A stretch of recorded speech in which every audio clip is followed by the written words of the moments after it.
আসসালামু আলাইকুম প্রিয় শিক্ষার্থীবৃন্দ, আশা করছি তোমরা সবাই ভালো আছো। তো আজকে আমাদের পড়ার টপিক হচ্ছে ইনডিটারমিনেট ফর্ম। ইনডিটারমিনেট ফর্ম অর্থাৎ কিছু ফর্ম আছে, এগুলোকে আমরা বলি হচ্ছে অনির্ণেয় আকার। এগুলো আমরা একটু চিনে রাখি ফর্মগুলো কিরকম। তো এখানে আমরা দেখতে পাচ্ছি কিছু ফর্ম লেখা আছে,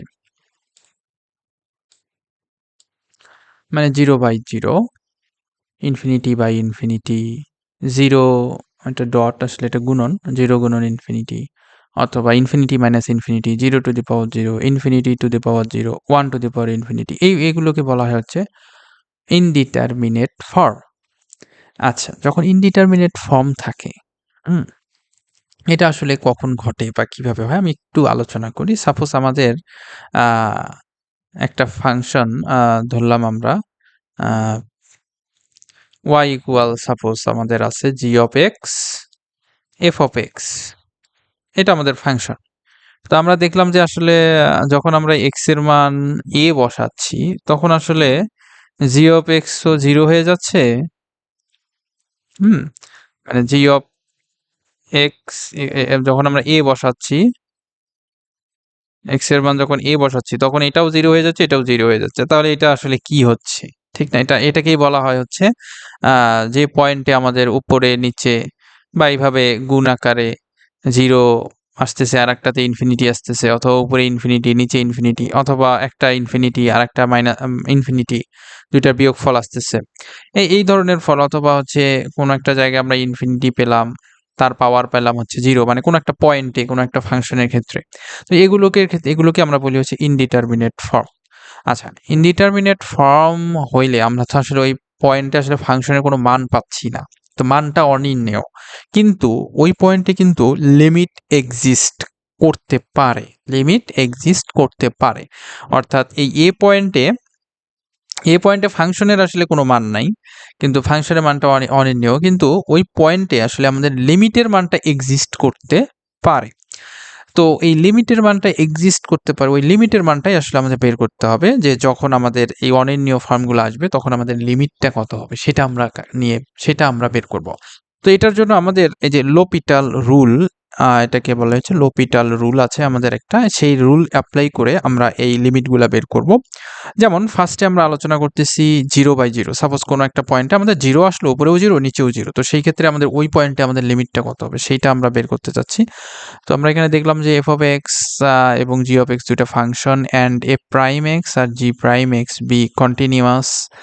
আচ্ছা, এখানে বলছে দেখো, প্রাইম মানে আমরা জানি যে এটার ফার্স্ট ডেরিভেটিভ, এটার ফার্স্ট ডেরিভেটিভ গুলা কি কন্টিনিউয়াস, অর্থাৎ এক্সিস্ট করে ওই পয়েন্টে, তার ডেরিভেটিভ গুলো এক্সিস্ট করতেছে এবং ওই পয়েন্টে সে কন্টিনিউয়াস হচ্ছে। এবং আর একটা জিনিস বলা আছে, এই যে f of a সমান 0, g of a সমান কি 0।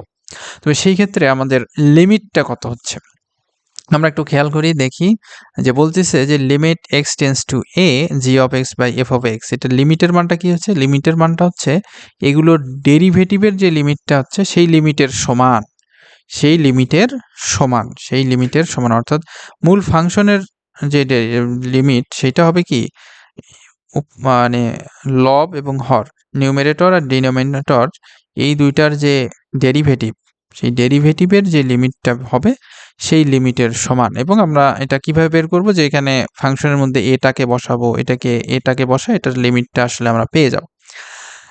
এটা একটা কেস গেল। এখন আমরা সাপোজ ধরলাম যে আসলে ঠিক আছে, আমরা তো দেখলাম যে ফাংশনটা 0 হচ্ছে, এফ এর মানও 0, জি এর মানও 0, কিন্তু এখানে বলছি যে আসলে আহ আচ্ছা, এখন সাপোজ আমরা ধরলাম যে ঠিক আছে, যে আমাদের এই প্রাইম গুলোও 0 হয়ে যাচ্ছে। সাপোজ এই যে প্রাইম মানে ফার্স্ট ডেরিভেটিভ গুলোও কি হয়ে যাচ্ছে, আমাদের 0 হয়ে যাচ্ছে। তাহলে তো আসলে আবার অনির্ণেয় ফর্ম চলে আসে, ঠিক না? ফার্স্ট ডেরিভেটিভ গুলো যদি আবার 0 চলে আসে, তাহলে তো আবার অনির্ণেয় ফর্ম চলে আসতেছে। তো সেই ক্ষেত্রে আমরা কি করব? সেক্ষেত্রে একটা জেনারেল একটা রুল আছে, অর্থাৎ আমরা এখানে দেখতে পাচ্ছি যে এই যে উপরে মানে কি, উপরে মানে হচ্ছে এটা আইতম ডেরিভেটিভ অ্যাট এক্স ইকুয়াল কত, এ তে। মানে x ইকুয়াল a তে আমাদের কত i-তম ডেরিভেটিভ, i-তম ডেরিভেটিভের মানটা আমাদের 0, i এর মান আমরা বলছি যে 0 1 2, অর্থাৎ এটাকে একবার ডেরিভেটিভ, দুইবার ডেরিভেটিভ, এইভাবে n-1 সংখ্যক বার ডেরিভেটিভ করার পরও আমরা দেখতে পাচ্ছি যে আসলে 0 আসতেছে। কিন্তু যখন আমরা n-তম ডেরিভেটিভটা নিচ্ছি সেইটা নট ইকুয়াল টু 0 আসলো। সেটা কি আসলো? সেইটা নট ইকুয়াল টু 0 আসলো। এটাও নট ইকুয়াল টু 0। তাহলে সেই ক্ষেত্রে আমাদের আসলে মূল ফাংশনের, এবং আরেকটা জিনিস আমরা দেখি যে এটার n-তম ডেরিভেটিভ গুলার যে কোশেন্ট, অর্থাৎ জি জি এই যে n-তম ডেরিভেটিভ অফ জি, n-তম ডেরিভেটিভ যে f এর n-তম ডেরিভেটিভ, হ্যাঁ, ডেরিভেটিভের মানের যে লিমিটটা, সেই লিমিটের মানটা আসলো আমাদের l, অর্থাৎ লিমিটটা এক্সিস্ট করে। এটা আমরা x লিখতে পারি, x। তাহলে n-তম ডেরিভেটিভ গুলা মানে হর এবং লবের n-তম ডেরিভেটিভ এর যে লিমিট, সেই লিমিটটা আমাদের এক্সিস্ট করতেছে, সেটা হচ্ছে আমাদের l। তাহলে সেই ক্ষেত্রে আমাদের মূল যে ফাংশন, এটা তো আমাদের মূল ফাংশনটা ছিল, মূল ফাংশনের a পয়েন্টে লিমিটটা হবে যে এই যে ডেরিভেটিভের যে লিমিটের যে মানটা, অর্থাৎ আমরা যখন এই পয়েন্টে, যে পয়েন্টে আমরা লিমিটটা বের করতে চাচ্ছি, সেই পয়েন্টে হর এবং লবের যে n-তম ডেরিভেটিভের যে কোশেন্ট, সেইটার যে লিমিট, সেই লিমিটের সমান হবে, সেই লিমিটের সমান কোন লিমিটটা হবে, যে এই যে মূল যে ফাংশনটা আছে সেই ফাংশনের লিমিটটা ওই তখন n-তম ডেরিভেটিভগুলার যে লিমিটটা ছিল সেই লিমিটের সমান হবে। তো এটাই হচ্ছে আমাদের লোপিটাল রুল। একইভাবে আমরা যখন যাব হচ্ছে ইনফিনিটি ওভার ইনফিনিটি, সাপোজ আমাদের কোনো একটা প্রবলেমে ইনফিনিটি ওভার ইনফিনিটি আসলো, যেমন এই যে আমরা তো ফাংশনটা দেখতেছি g/f, অর্থাৎ g এর মানও g এর লিমিটটা আসলে a তে ইনফিনিটি, আবার f এর যে লিমিট সেটাও a তে কত আসতেছে, ইনফিনিটি আসতেছে। সেই ক্ষেত্রে আমাদের ভাগফল, অর্থাৎ f/g, হ্যাঁ, g/f, এটা তো আমাদের মূল ফাংশন। তো এটার লিমিটটা তো আসলে তাহলে কি আসলো, ইনফিনিটি বাই ইনফিনিটি, এটার limit at x tends to a, তাহলে এটা আসলে আমাদের কি আসলো, ইনফিনিটি বাই ইনফিনিটি। আমরা জানি ইনফিনিটি বাই ইনফিনিটি হচ্ছে অনির্ণীয় ফর্ম। কিন্তু এগুলোর ফার্স্ট ডেরিভেটিভের যে ভাগফল, সেই ভাগফল বা কোশেন্ট ফাংশন, ফার্স্ট ডেরিভেটিভের হর এবং লবের যে ফার্স্ট ডেরিভেটিভের কোশেন্ট ফাংশন, সেই ফাংশনের লিমিটটা এক্সিস্ট করতেছে, সেইটার মান কত, l। আমরা দেখলাম l, বের করলাম l। তো তাহলে এই lই হবে আমাদের মূল যে ফাংশন, মূল ফাংশনটার লিমিট। এই lই হবে কি আমাদের মূল ফাংশনটার লিমিট। আচ্ছা, এটার একটা জেনারেলাইজেশন আছে। সাপোজ আমাদের i-তম ডেরিভেটিভগুলা লিমিটটা হয়ে যাচ্ছে ইনফিনিটি, এবং f এরও i-তম ডেরিভেটিভের লিমিটটাও ইনফিনিটি হয়ে যাচ্ছে। সেই ক্ষেত্রে আমাদের, এবং সেখানে i এর মান আমরা বলছি 0 থেকে n-1 পর্যন্ত চলে গেছে, অর্থাৎ আমরা n-1 সংখ্যকবার ডেরিভেটিভ করে দেখলাম, বা n-1 সংখ্যকবার লোপিটাল রুলটা যদি অ্যাপ্লাই করতে যাচ্ছি, হচ্ছে না। তো সেই ক্ষেত্রে কিন্তু আমাদের এগুলোর যে n এর যে ডেরিভেটিভটা আছে, সেইটার যে ফাংশন, কোশেন্ট ফাংশন, সেইটার লিমিটটা এক্সিস্ট করে, সেটা আমাদের l। তো সেই ক্ষেত্রে এই lই হবে কি আমাদের মূল যে ফাংশন, সেই মূল ফাংশনের লিমিট, অর্থাৎ g/f ফাংশনের লিমিটটা হবে কার লিমিটের সমান, এই যে n-তম ডেরিভেটিভ বের যে কোশেন্টটা আছে, সেই কোশেন্টের যে লিমিট, সেই সমান হবে। এটাই হচ্ছে আমাদের লোপিটাল রুল। তো আমরা এই রুলটা অ্যাপ্লাই করে আমরা কিছু ম্যাথ করি, একটু দেখি।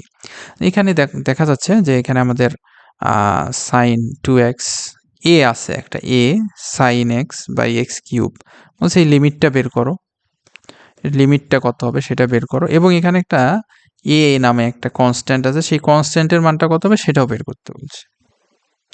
আচ্ছা, তো আমরা একটা জিনিস, এটাকে অবশ্যই আমরা অনির্ণীয় ফর্ম বা ইনডিটারমিনেট ফর্মে এটাকে একটু দেখি আমরা কত আসে। তো আমরা যদি জিরোটাকে যদি নিচে বসাই, নিচে বসালে কত আসতেছে, এক্স এর জায়গায় 0 বসালে 0, আর আমরা তো জানি আসলে তাহলে 0, নিচে আমাদের 0 হয়েছে, তাহলে অনির্ণীয় ফর্ম তো হতে গেলে আমাদের উপরেও 0 আসতে হবে, ঠিক না? উপরেও আমাদের 0 আসতে হবে, ঠিক আছে? উপরেও আমাদের 0 আসতে হবে, তাহলে আমাদের অনির্ণীয় ফর্ম হবে। আচ্ছা, এখন কথা হচ্ছে উপরে যদি আমরা 0টা বসাই, মানে x এর মান যদি 0 বসাই, তাহলে আসলে টোটালটাই 0 তো হয়ে যাচ্ছে। একটু খেয়াল করি, x এর মান যদি আমরা 0 বসাই, তাহলে কিন্তু আমাদের উপরে 0 হয়ে যাচ্ছে, নিচেও 0। তো সেই ক্ষেত্রে আমরা কিন্তু আসলে এর মানটা বের করতে পারবো না। তো যেহেতু আমাদের উপরেও 0, নিচেও 0, তো এখন আমরা লোপিটাল রুলটা ব্যবহার করি। লোপিটাল রুল অর্থাৎ আমরা উপরেরটাকে একবার ডেরিভেটিভ করলাম, তাহলে এটাকে সাইন 2x কে ডেরিভেটিভ করে cos 2x, সামনে 2, আর এটাকে একবার ডেরিভেটিভ করলে cos x, আর নিচে এটাকে ডেরিভেটিভ করলে 3x স্কয়ার। এখন আমরা আসলে এর মানটা বের করব, কারণ এখানে আমরা একটা জিনিস আমরা শিওর বলতে পারতেছি, সেটা হচ্ছে আমাদের এই x এর মানটা যদি 0 এখানে বসাই তাহলে এটা হয়ে যাচ্ছে 0। আচ্ছা, এখন উপরে যদি বসাই, উপরে মানটা কত আসে? cos 0 এর মান 1, তাহলে 2 প্লাস a আসে। এখন কথা হচ্ছে এটা তো আসলে অনির্ণেয় ফর্ম, ঠিক না? Indeterminate form. আমরা একটু আগে দেখলাম যে 0/0 আসলো, তাহলে অবশ্যই যেহেতু নিচে 0 আসছে, হ্যাঁ, তাহলে উপরেও 0 আসবে, উপরেও 0 আসতে হবে। উপরে 0 না আসলে তো আসলে আমাদের এটা অনির্ণেয় ফর্ম হচ্ছে না। তাহলে 2 প্লাস a এটা সমান আমরা 0 লিখলাম। 0 লিখলে এর মানটা কিন্তু চলে আসলো -2। এই -2টা আমরা মূল ফাংশনে বসায় দেব। এখানে ওগুলোই বলা আছে, -2, এই যে এখানে এগুলো বলা আছে আর কি। তো এই -2টা আমরা মূল ফাংশনে বসায় দেই। এই যে এটা হচ্ছে মূল ফাংশন, এটা হচ্ছে আমাদের মূল ফাংশন। তো এখানে দেখি আমরা যদি x এর মান যদি 0 বসাই তাহলে কি হচ্ছে? x এর মান যদি আমরা 0 বসাই তাহলে 0/0 অনির্ণেয় ফর্ম। তো আমরা এখানে একটা লোপিটাল রুলটা ব্যবহার করব। তো এটাকে ডেরিভেটিভ করি, আমরা ডেরিভেটিভ তো সবাই জানি। তো এটাকে ডেরিভেটিভ করলে এটা। এখন যদি আমরা 0 বসাই তাহলে আবার 0/0 আসতেছে। তো আবার আমরা লোপিটাল রুলটা ব্যবহার করব। তো এখানে আবার cos কে ডিফারেন্সিয়েশন করি, মাইনাস সাইন 3 কে x স্কয়ার 6x। এরপর যদি 0 বসাই তো আবার 0/0। তো সেই ক্ষেত্রে আমরা আবার ডিফারেন্সিয়েশন করব। তো এইবার ডিফারেন্সিয়েশন করার পর কিন্তু আর 0/0 আসতেছে না, অর্থাৎ নিচে একটা কিন্তু সংখ্যা চলে আসছে। তো ঠিক আছে, উপরে যদি দেখি আমরা, উপরেও আসলে এখন আমাদের এটাকে 1 হয়ে যায়, এগুলো 1 হয়ে যায়। তো দেখো এখন কিন্তু আর 0/0 আসতেছে না। সুতরাং আমরা কি করব? এই যে x এর যে 0 মানটা সেটা আসলে বসায় দেব। সেটা বসায় দিলে উপরে -2 আসলো, তো এটা ক্যালকুলেশন করে আসলো আমাদের -1। এটা হচ্ছে আমাদের আনসার। এটা আমাদের আনসার। এখন আমরা নেক্সট আরেকটা ম্যাথ দেখি, সেটা হচ্ছে এখানে বলা আছে যে এইটার লিমিটটা বের করো। Limit x tends to 0, tan x/x 1/x, এই লিমিটটা বের করতে বলছে। তো এটা কি হবে? একটা জিনিস আমরা খেয়াল করি, আমরা কিন্তু ওই যে একটা ফর্মুলা যারা আমরা লিমিট পড়ছিলাম, এই যে tan x/x, এইটার লিমিট কিন্তু আসলে 1, মানে এটা একটা ফর্মুলা, tan x/x, x যদি টেন্ডস টু 0 হয় তাহলে এটার ফর্মুলা কিন্তু 1, মানে এই লিমিটের মানটা 1। তো এটা যদি আসলে 1 হয়, আমরা যদি একটু খেয়াল করি, এটা যদি 1 হয়, আর এই 0টাকে যদি আমি যদি এই x এর জায়গায় বসাই তাহলে 1/0 মানে ইনফিনিটি, অর্থাৎ 1 টু দি পাওয়ার ইনফিনিটি। তো আমরা কিন্তু বলছি যে 1 টু দি পাওয়ার ইনফিনিটিও কি একটা ইনডিটারমিনেট ফর্ম। তো ঠিক আছে, তাহলে আমরা এটাকে ইনডিটারমিনেট ফর্মে লিমিটটা আছে। তো আমরা এটাকে একটু কাজ করব। যখন আমাদের এই যে 1 টু দি পাওয়ার ইনফিনিটি এইরকম টাইপের কোনো লিমিটের ম্যাথ সলভ করতে পারবে, তখন আমরা আসলে একটা লগ ধরে নেব। উভয় পাশে আমরা একটা লগ ধরবো। এখানে আমরা দেখতে পাচ্ছি যে আমরা এই যে মূল ফাংশন মানে tan x/x to the power 1/x, এটাকে আমরা ইউ ধরে নিলাম। এটাকে ইউ ধরে নেওয়ার পর আমরা যদি উভয় পক্ষে লগ বসাই তাহলে আমাদের ফাংশন পাওয়ারটা সামনে চলে আসবে। এরপরে log tan x/x আসলো, এরপরে এইটা আসলো। আমরা একটু খেয়াল করি যে এটা কিন্তু আসলে আমাদের নিউমেরেটর মানে লব, আর এটা হচ্ছে x, এটা হচ্ছে ডিনোমিনেটর, এটা হচ্ছে হর। তাহলে এখন যদি আমরা একটা খেয়াল করি, এখন যদি আমরা এখানে x এর মান 0, তো আমরা তো জানি যে এটা আসলে 1, এটা আসলে 1, তাহলে log 1 এর মান কত? এটা তো আসলে 1, মানে আমরা যদি লিমিটের ক্ষেত্রে চিন্তা করি তাহলে এটা 1, আর এটা হচ্ছে x এর মান 0 বসাইলে কত আসতেছে? log 1, মানে লিমিটের মানটা, আর এখানে বসে 0, তাহলে 0/0 আসতেছে। কিন্তু আমরা একটা খেয়াল করি, তাহলে 0/0 আসতেছে।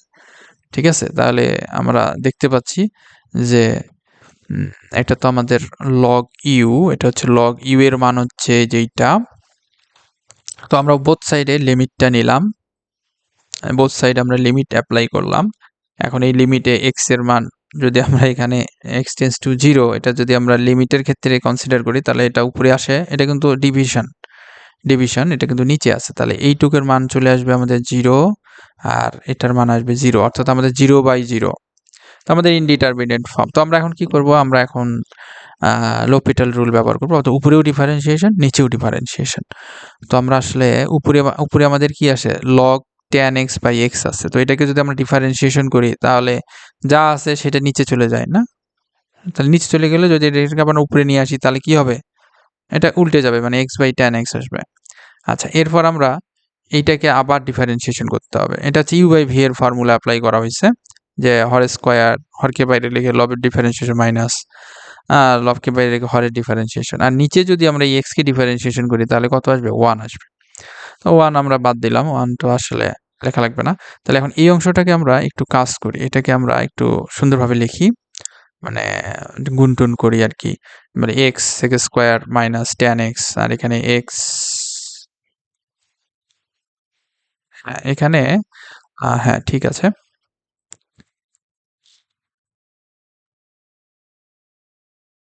ওকে, এই এক্স এর সাথে এখানে একটা কাটাকাটি চলে গেছে আর কি, এখান থেকে একটা এক্স কাটাকাটি চলে গেছে। তো আমাদের ফাইনালি এটা আসলো। তো এটাকে আমরা একটু ওই যে সাইনকে, ট্যানকে ভাঙাই, সেককে ভাঙাই, এগুলোকে ভাঙানোর পর এই যে আমাদের এটা আসলো। এরপর আমরা যদি একটু লসাগু করি, লসাগু করার পর আসলে আমাদের এইটা আসে। আমি একটু এটাকে ডিভিশন আকারেই লিখছি, মানে এটা এই যে কজ স্কোয়ার লসাগু, তো উপরেও আমি এরকম ডিভিশন আকারে রাখছি, আর নিচেও আমি এরকম ডিভিশন আকারে রাখছি। এখন কথা হচ্ছে তাহলে এই যে এটার হর আর এটার হরের সাথে একটা চলে যাবে, চলে গেলে আমাদের এটা থাকে, হ্যাঁ এটা থাকে। এখন যদি আমরা একটু খেয়াল করি যে এখানে আসলে কি হচ্ছে, এখানে যদি আমরা 0/0 বসাই, হ্যাঁ এখানে যদি আমরা, ও আচ্ছা, এখানে আরেকটা জিনিস করা হয়েছে, অর্থাৎ একটা 2 নেওয়া হয়েছে। কেননা এখানে আমরা অলরেডি সাইন কজ দেখতে পাচ্ছি। তো আমরা যদি একটা 2 নেই, উপরে নিচে যদি একটা 2 দ্বারা গুণ করি, তাহলে কিন্তু আমাদের একটা ফর্মুলা পড়ে যাচ্ছে, সেটা হচ্ছে sin 2x। এটা হচ্ছে sin 2x এর ফর্মুলায় পড়ে যাচ্ছে। তো পড়ে যাওয়ার পর এখন আমরা একটু খেয়াল করি, তাহলে এইখানে আমরা একটু জিরোটা বসাই, জিরো বসাইলে দেখবো যে এটা আসলে 0/0। এটা কি 0/0, তাহলে আমাদের ইনডিটারমিনেট ফর্ম। তাহলে আমরা একবার আবার ডিফারেন্সিয়েশন করব। তো আবার ডিফারেন্সিয়েশন করি, হ্যাঁ তাহলে এক্স কে করলাম, এরপর সাইন কে করলাম, এরপর এখানে আবার ইউভি, এখানে আবার এই যে ইউভি, এটা হচ্ছে ইউভি ফর্মুলায় পড়বে, তাহলে এখানে করলে এটা আসলো। তো আবার যদি এক্স এর মান 0 বসাই, তো আবার 0/0 আসতেছে, তো আবার ইনডিটারমিনেট ফর্ম। তো আবার কি করব, আবার লোপিটাল রুল ব্যবহার করব। তাহলে এটাকে উপরে আবার ডিফারেন্সিয়েশন করি, নিচে আবার ডিফারেন্সিয়েশন করি, করার পর এখন আমাদের ফাইনাল রেজাল্ট কি আসে। এখন যদি আমরা জিরোটা বসাই তাহলে উপরে 0 আসতেছে ঠিক আছে, কিন্তু নিচে কিন্তু 0 আসে নাই। এটা 1, এটা 1, এটা 0, তাহলে নিচে কিন্তু 4 আসে। তো এটা কিন্তু 0/0 নয়, তাহলে এটা ইনডিটারমিনেট ফর্মে নাই। তাহলে আমাদের এটাই আনসার হবে। এখনই আমাদের লিমিটের মানটা বসাই দিতে হবে। তাহলে আমরা আসলে বসাই দিলাম এক্স এর মানটা, যেখানে যেখানে এক্স আছে সেখানে 0 বসাবো। 0 বসালে আমাদের এই রেজাল্ট আসলো, অর্থাৎ যেহেতু উপরে একটা 0 আছে তাহলে এটার আনসার হচ্ছে 0। আমার মনে হয় যে ইনডিটারমিনেট ফর্মের যে বেসিক যে আইডিয়াটা, যে কি কাকে কাকে ইনডিটারমিনেট ফর্ম বলে এবং এটার সাথে রিলেটেড কিছু ম্যাথ আমরা দেখলাম। আশা করছি বিষয়টা তোমাদের কাছে ক্লিয়ার হয়েছে। যদি কোনোটা সমস্যা থাকে তো আমাকে অবশ্যই জানাতে পারো। তো ঠিক আছে, দেখা হবে আবার নতুন কোনো ভিডিওতে। তো সেই পর্যন্ত ভালো থাকো। আসসালামু আলাইকুম।